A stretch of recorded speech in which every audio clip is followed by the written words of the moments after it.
L'homme aime la déchéance du juste et son déshonneur. Une phrase de Dostoïevski dans Les Frères Karamazov. Une personne vertueuse met l'homme profondément mal à l'aise. L'homme bon nous met brutalement face à nos propres faiblesses. Sa vertu qui se voit dans ses actions est une source d'anxiété pour ceux qui en sont dépourvus. Cette bonté qu'on peut lire sur son visage transforme ce dernier en miroir. On regarde cet homme et il nous renvoie notre propre image, nos défauts, nos failles, nos manquements. On pense tous que notre côté sombre, nos noirceurs, sont des traits humains. Mais pourtant, voilà cet homme qui s'en est affranchi. On pourrait l'admirer, le prendre comme modèle, et certains le font. Mais ceux-là font partie des sages. La plupart des gens le détestent, pas ouvertement, bien sûr. Comment détester le bien?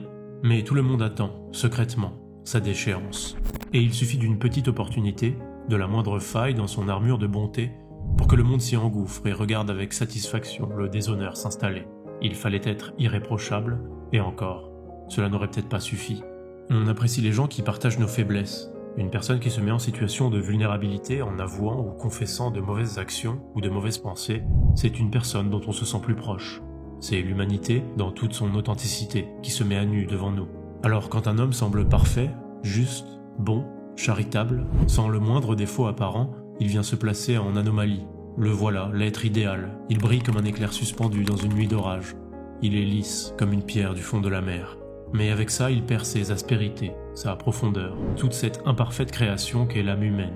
En fait, il semble presque inhumain.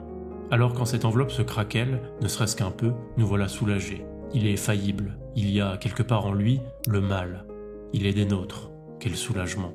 On ne se réjouit pas vraiment de son malheur, on se rassure sur nous-mêmes. Notre noirceur est bel et bien humaine.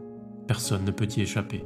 Alors on contemple ce que Dostoïevski appelle la déchéance du juste, avec cette étrange sensation de satisfaction intérieure qu'on observe toujours à l'occasion d'un malheur qui frappe le prochain, et dont n'est exempt nul être humain, quelque sincères que soient les sentiments de compassion et de sympathie qu'il puisse éprouver.